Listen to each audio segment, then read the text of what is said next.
Nous sommes Delphine et Elodie, les sœurs Chevalme. Le choix de notre nom d'artiste, il a été finalement assez simple. C'est notre nom de famille et le fait que nous soyons sœurs.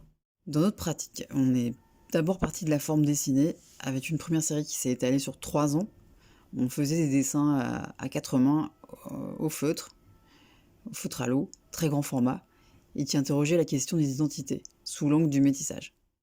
C'est un thème récurrent dans le travail, l'histoire et l'identité qu'on pense plurielle, un peu dans l'idée d'un monde post-colonial où on a une sorte de circulation des cultures qui est en perpétuelle redéfinition, qui s'acoquine, qui se mélange.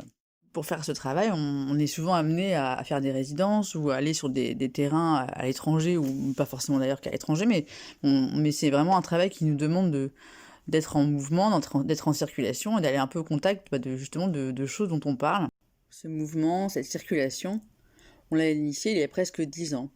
En fait, on est parti au Pérou rejoindre une amie ethnologue sur son terrain pendant presque 2 mois à Lima et sur les villes côtières.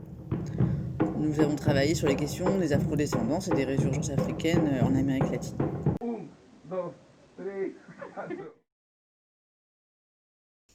Ensuite, nous sommes partis à Brazzaville pour une série sur la sape. Là, c'est un collectif de photographes qui nous a accueillis et suivis pendant aussi 2 mois. On faisait des studios photos en plein air où on rejouait la campagne publicitaire des Galeries Lafayette avec les sapeurs et sapeuses locaux. Ce projet à Brazzaville était vraiment sur la question de ce que nomme Alain Boncoup les greffes de l'histoire, ou comment des identités culturelles se sont mélangées, se sont interpénétrées au moment des mouvements expansionnistes européens et plus particulièrement français. Et en fait, de cette histoire coloniale ont émergé de nouvelles identités, et le mouvement de la sape l'incarne très bien.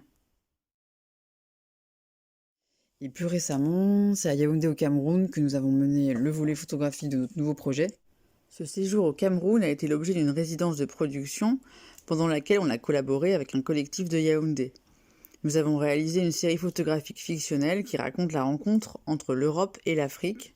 L'idée était de donner une teinte onirique, voire fantasmagorique à ces photographies, de manière à créer une distance avec l'histoire racontée. Le dernier projet en date est tellement de médiums qu'on en fait une installation qui va regrouper différents types de créations artistiques sous la forme d'un salon en fait. De la même manière que nos projets existent dans la mobilité, notre pratique l'est elle aussi devenue. Si au début on la définissait par le dessin, on utilise aussi bien la peinture que la photo, la 2D que la 3D, l'analogique que le numérique. On a vraiment une pratique qui est devenue protéiforme au fil du temps.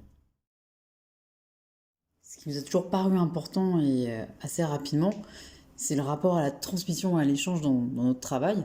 On ne crée pas toute seule, on a besoin de transmettre, de partager et de rencontrer. Et notamment avec le fait de faire des ateliers.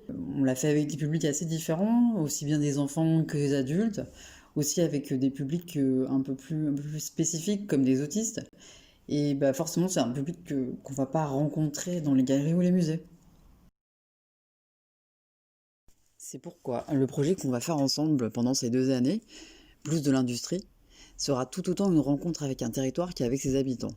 La production ou la coproduction d'une œuvre participative, collaborative et vivante autour d'une thématique forte de la région.